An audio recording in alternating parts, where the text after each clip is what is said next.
Aïe, on a peur. À tout à l'heure, les amis. Et pour commencer ce soir, un grand géographe, professeur émérite à Paris 7 et à Sciences Po, spécialiste de géohistoire. Christian Grattalou publie une autre histoire des humains sur la Terre. Grattalou est un homme fou de cartes et d'atlas depuis l'enfance qui considère que l'histoire est nécessairement spatiale, donc géographique. Ça coule de source, pas pour tout le monde dans l'enseignement. C'est stimulant et c'est maintenant.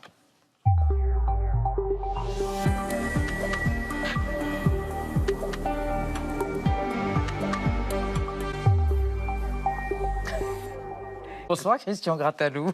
Je vous présente Anna Ndiaye et Benjamin Sportouche qui ont été épatés comme moi par cette autre histoire des humains sur la Terre.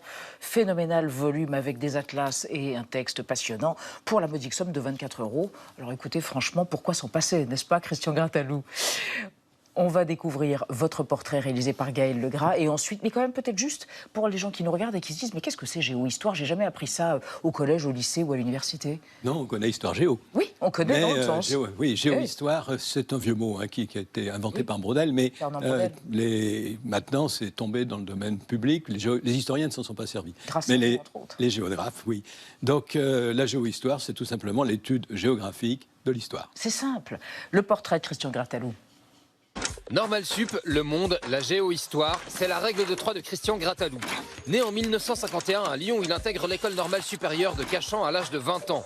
Passionné par la géographie et l'histoire, il s'intéresse aussi à l'anthropologie et suit le séminaire de Maurice Godelier. En 71, Godelier revient d'un séjour chez les Barouillas de Nouvelle-Guinée et raconte comment il est parvenu à se faire accepter par la tribu. Les gens se sont habitués à me voir dans les champs tous les jours, discutant avec eux sur les plantes, sur la façon de travailler. À partir de là, j'ai tiré beaucoup d'informations sur la politique, sur la parenté, mais jamais directement. Christian Grattalou monte un séminaire sur l'histoire géographique au fond de la revue Espace-Temps en 75, obtient la grecque de géo en 76, enseigne à son tour et en 94, il soutient une thèse intitulée « L'espace de la transition, essai de géohistoire chorématique ». Dès lors, il enchaîne les publications dont beaucoup se réfèrent au monde. Mondialisation, les mots et les choses, font-ils penser autrement l'histoire du monde ou encore le monde dans nos tasses? 3 siècles de petits déjeuners. Un livre de 2017 dans lequel il retrace l'histoire des 3 boissons tropicales servies au petit déjeuner, le thé, le café et le chocolat. Déjà, dans cette caractéristique qui naît au XVIIIe siècle, on s'aperçoit que ce que l'on fait le matin, c'est quelque chose qui est en rapport avec le vaste monde, avec les rapports qu'aujourd'hui on appellerait Nord-Sud. Après Vision du monde en 2018, Christian Grattalou publie encore 3 atlas historiques, dont un atlas historique mondial en 2019. 3 ans plus tard, il donne une conférence intitulée Le portrait du monde. Pour prouver que l'Europe est au centre, ce qui était vrai en 1898, et que géopolitiquement l'Europe était au centre, elle colonisait le reste du monde. On montrait une carte, et cette carte nous montrait qu'on était bien au milieu du monde. Depuis le début, la géohistoire, terme inventé par l'historien Fernand Braudel, constitue sa grande spécialité. Dans son dernier livre, Christian Grattalou en propose une définition, une invitation au voyage historique à une lecture géographique du passé. Pour comprendre l'aventure humaine, il propose donc de lire géographiquement l'histoire. Ça tombe sous le sens. Alors la géohistoire, c'est quand même la meilleure façon d'évoquer les trajets, les routes, les migrations, la mondialisation, j'imagine. Oui, c'est plus qu'une variante de l'histoire globale, c'est vraiment une géographie historique globale. Mais on peut très bien faire de la géohistoire à des échelles beaucoup plus modestes. C'est parfaitement possible de faire la géohistoire d'une commune. Mais ce qui est mon truc, c'est effectivement de parler du monde, parce que le moment où le mot mondialisation est apparu a explosé, 1980, dans le Petit Larousse et le Petit Robert. Mais ça correspond à un moment où, justement, on était sensible aux connexions, aux réseaux, qu'on n'était plus tout à fait non plus les autres en avance. Ils n'étaient pas des gens comme nous en retard. Et donc on parlait plus de développement, de sous-développement, de pays développés, mais d'ailleurs plutôt de division purement spatiale Nord-Sud. Et aujourd'hui on parle du Sud global, d'ailleurs. Oui, d'ailleurs c'est devenu une notion parfaitement géopolitique, qui n'a pas encore rapport avec la géographie. On peut difficilement faire la liste, d'ailleurs c'est pas exactement les BRICS. Donc oui, c'est une expression simple, peut-être trop simple. Et pour que moi je dise que c'est trop simple, c'est évident que c'était plutôt simple. Parce que je n'ai pas peur de simplifier. Eh ben, très bien. Vous avez un doux penchant pour l'histoire contrefactuelle.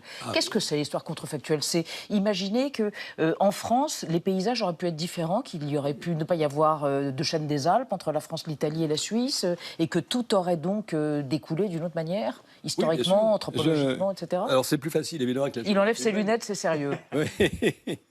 C'est pour pas faire prof. Ouais. C'est raté. Donc, se demander si les paysages au sens végétaux, les haies, etc., il aurait suffi qu'il n'y ait pas de Pâques. Mais comme elle a été inspirée des politiques françaises précédentes, on était dans le caractère inévitable. Donc, ça peut être vrai aussi pour la géographie de la tectonique des plaques. Là, c'est une toute autre échelle. C'est l'atlas historique de la Terre. Mais c'est tout à fait intéressant de se dire « et si ». J'ai terminé 6 des 8 chapitres par « et si », parce que c'est comme un laboratoire. C'est une expérimentation. Mais bien sûr, il faut que ce « et si » soit plausible. On essaye de le pousser le plus loin possible. J'ai d'ailleurs de plus grandes ambitions en matière de contrefactuel. Autrefois, et quand je dis autrefois, c'était à 10 ans, c'était interdit. C'était comme l'anachronisme, c'était les péchés pour un historien. Les économistes, les spécialistes d'histoire économique se l'étaient autorisés, mais absolument pas les historiens, qui ramenaient ça à des aspects anecdotiques du genre « et si Napoléon avait gagné à Waterloo ?» C'est pas très intéressant, il aurait perdu la bataille suivante. Voilà. Mais effectivement, se demander si le monde n'était pas forcément développé par l'Europe, s'il y avait eu d'autres grande découverte, je fais le geste postmoderne pour relativiser la notion, si le monde avait été construit par les Chinois, ça a failli l'être déjà, ou par les Polynésiens, ce qui était le plus grand navigateur avant les Européens, eh bien on aurait un autre monde, une autre configuration, pourtant pas forcément si différente. Et puis il y a les petites histoires qui déterminent la grande. Et alors par exemple, l'invention de l'aiguille, vous dites qu'il a tout changé. Je ne trouve pas que ce soit une petite histoire, même si c'est un objet tout petit. Alors le petit, vous avez raison, le petit objet. Mais c'est vrai, on connaît la plus ancienne aiguille à chat, précisons bien, que l'on connaisse. C'est HAS. Oui, voilà. Oui, pas le fait. Bien sûr, pas l'autre. Je suis désolé pour mon propre chat, mais c'est quelque chose qui a modifié parce que les cours de la diffusion dans le monde, parce qu'en pleine période glaciaire, ça nous a permis d'avoir des vêtements en peau, bien sûr, ajustés.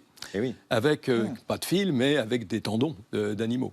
Donc on a quelque chose qui est extraordinaire. On a une descendance évidemment beaucoup plus récente, parce que c'était il y a 4000 ans, qui est Ötzi, le monsieur qu'on a trouvé dans un glacier au nord de l'Italie, qui a des vêtements avec venant de 5 types d'animaux différents, des tendons très fins. Il a des chaussures avec des semelles en peau d'ours qui lui permettaient de se promener à 2000 mètres d'altitude et tomber d'ailleurs dans une crevasse.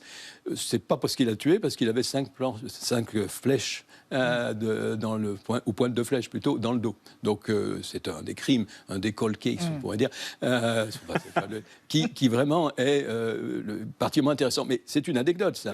Mais ça a permis de comprendre les modes de diffusion, les possibilités de passer, par exemple par la Béringie, c'est-à-dire le détroit de Bering à sec, qui a permis le peuplement de l'Amérique. À propos de nom, c'est quoi l'euphrasie? Alors ça, c'est un mot... Parce que vous y revenez beaucoup. Oui, parce que c'est le mot que j'utilise pour dire ce qu'on appelle parfois la grande île, c'est-à-dire Europe, Afrique, Asie, Euphrasie. C'est extrêmement pratique parce que ça permet d'éviter un découpage. J'ai fait un bouquin sur l'histoire des continents, l'histoire sociale, humaine des continents.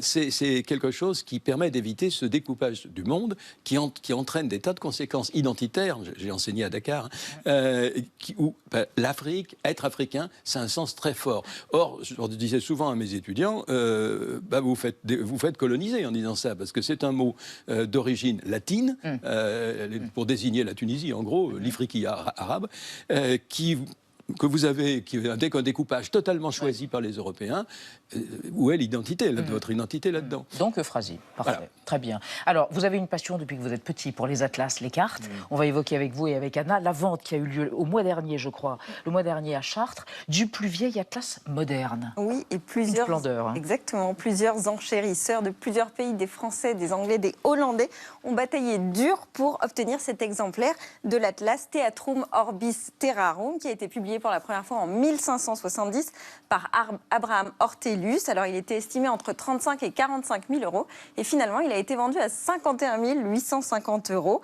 Ici, en l'occurrence, il s'agissait d'un exemplaire de 1595 en bon état. 147 planches doubles, 207 cartes en couleur, des gravures reliées à la main. Et puis, pour l'époque, c'était le livre quand même le plus cher du XVIe siècle.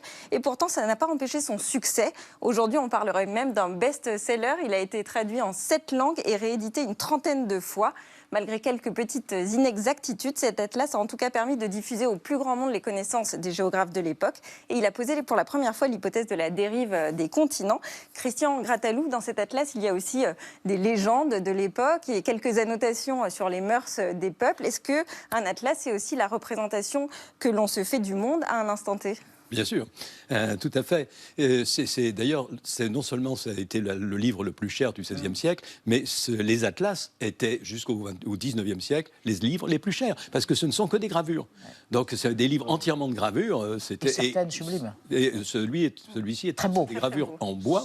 Sur bois, c'est-à-dire des choses qu'il faut regraver à peu près au bout de 100 tirages.